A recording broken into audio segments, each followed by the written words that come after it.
Assalamualaikum warahmatullahi wabarakatuh. Bismillahirrahmanirrahim. Kita sambung lagi kajian kita yang kali ini berjudul Mencapai Kehidupan Surgawi antara konsep Islam dan konsep Kristen. Ini adalah sebuah serial kristologi Qur'ani yang diuraikan oleh Haji Simon Aliasir. Saudara-saudara para pemirsa Kereweng Aji Channel yang berbahagia, Allah berfirman, Bismillahirrahmanirrahim, mudah-mudahan Tuhanku akan memimpin aku pada jalan yang lebih dekat daripada kebenaran daripada ini.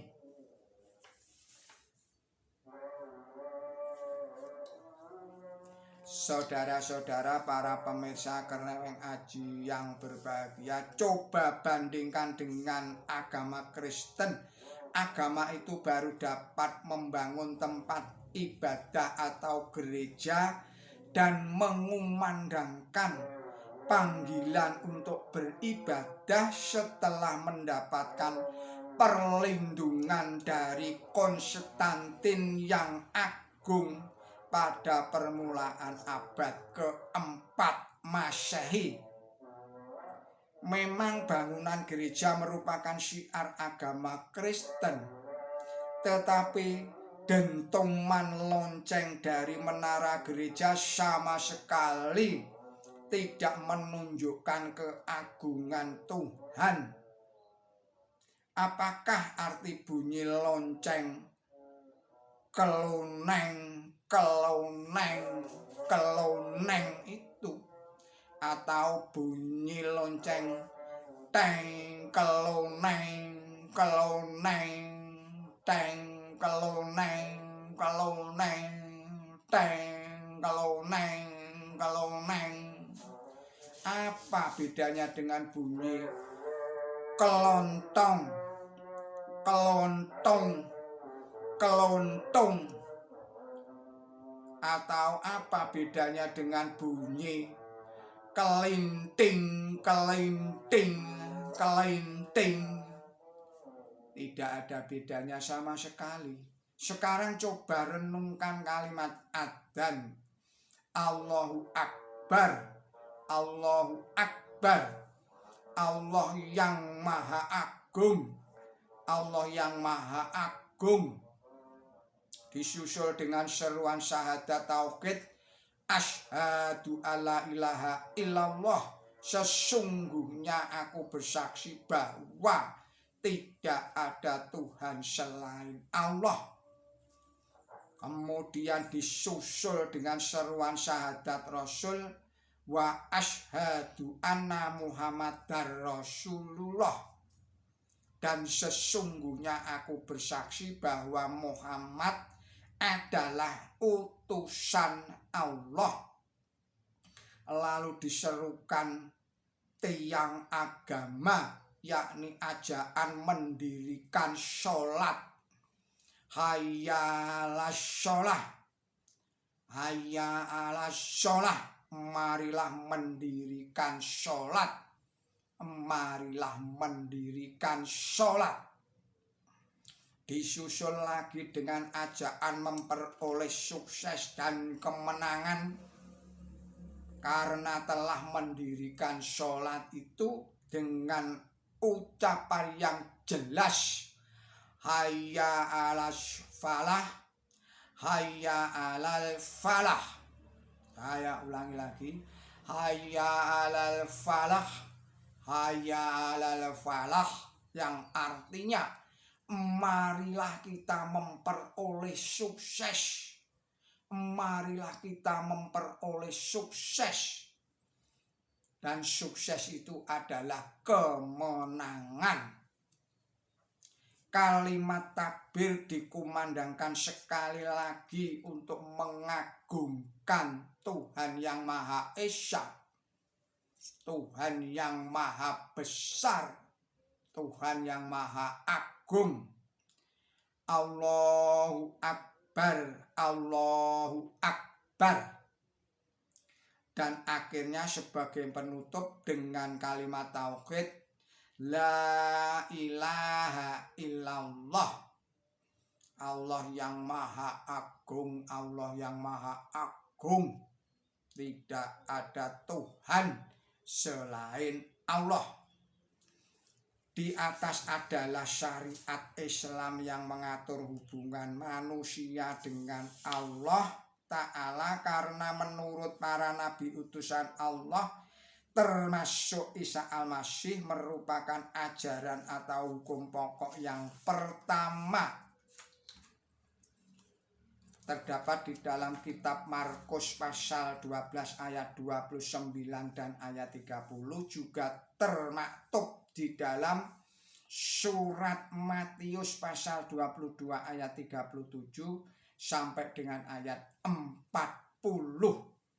Hukum pokok yang kedua yang mengatur hubungan sesama manusia setibanya beliau di Madinah langsung terbentuk. Semula Rasulullah Muhammad Shallallahu Alaihi Wasallam mengatur hubungan intern umat beragama, yakni antara sahabat muhajirin dengan sahabat ansor. Lalu antar umat beragama, yaitu antara umat atau kaum muslimin dan kaum ahli kitab, yaitu Yahudi. Cara Rasulullah Muhammad Shallallahu Alaihi Wasallam mempersaudarakan intern umat Islam adalah dengan cara seorang sahabat muhajirin dipersaudarakan dengan seorang sahabat ansor. Misalnya Abu Bakar Siddiq dipersaudarakan dengan Khorijah bin Said.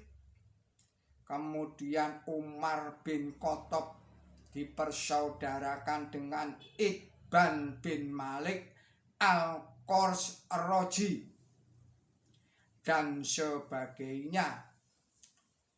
Eratnya hubungan mereka melebihi hubungan saudara kandung. Sampai-sampai jika salah seorang dari saudaranya wafat, hartanya diwaris kepada saudara seagamanya. Kebiasaan ini berlangsung beberapa tahun lamanya sehingga turun ayat yang menegaskan bahwa yang berhak menerima warisan adalah orang yang mempunyai hubungan darah atau keluarga. Surat 8 ayat 74 dan ayat 75. Yang lebih unik lagi adalah perjanjian perdamaian dengan ahli kitab.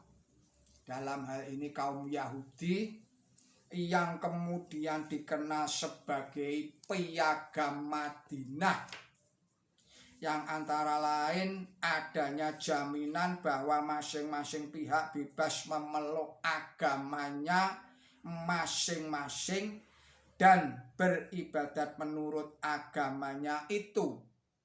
Hal ini jauh lebih hebat dibandingkan dengan prinsip perdamaian yang dibuat oleh umat Kristen. Dalam sejarah, prinsip perdamaian umat Kristen baru dirumuskan dalam perdamaian agama di Augsburg tahun 1555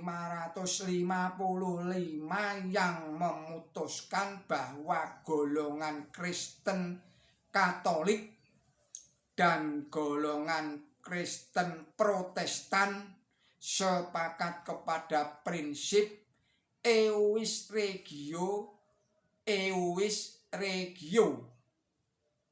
Saya ulangi lagi, prinsip Euis regio, Euis religio. Siapa pemilik wilayah, dialah pemilik agama. Indonesia yang dijajah oleh bangsa Belanda yang beragama Kristen Protestan berkembang pesat.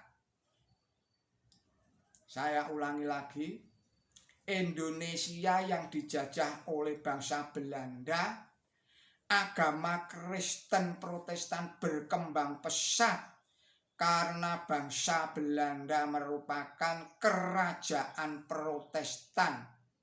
Sebaliknya, Filipina yang dijajah oleh Spanyol atau Timor Timur yang dijajah oleh Portugal beragama Roma Katolik karena Spanyol dan Portugal adalah kerajaan Katolik. Dari sedikit fakta di atas itu kita dapat menarik kesimpulan bahwa membandingkan antara Islam dan Kristen dalam berbagai masalah kehidupan beragama bukan bandingannya. Untuk memperoleh kehidupan surgawi menurut Islam telah dapat dicapai sejak di dunia ini. Allah telah mempersilahkan kita masuk ke dalamnya. Surat 89 ayat 27 sampai dengan ayat 30. Sedangkan menurut Kristen, untuk masuk surga harus menunggu setelah datangnya kiamat yang seorang pun tidak tahu kapan hari itu datang. Yang jelas, Yesus Kristus telah berwasiat agar umat berjaga-jaga selalu dan memanjatkan doa semoga kerajaan surga segera datang di bumi. Surat Matius pasal 6 ayatnya 9 sampai dengan ayat 13. Demikianlah risalah ini. Mohon maaf atas segala kesalahan dan kekilapan saya di dalam menyampaikan risalah ini.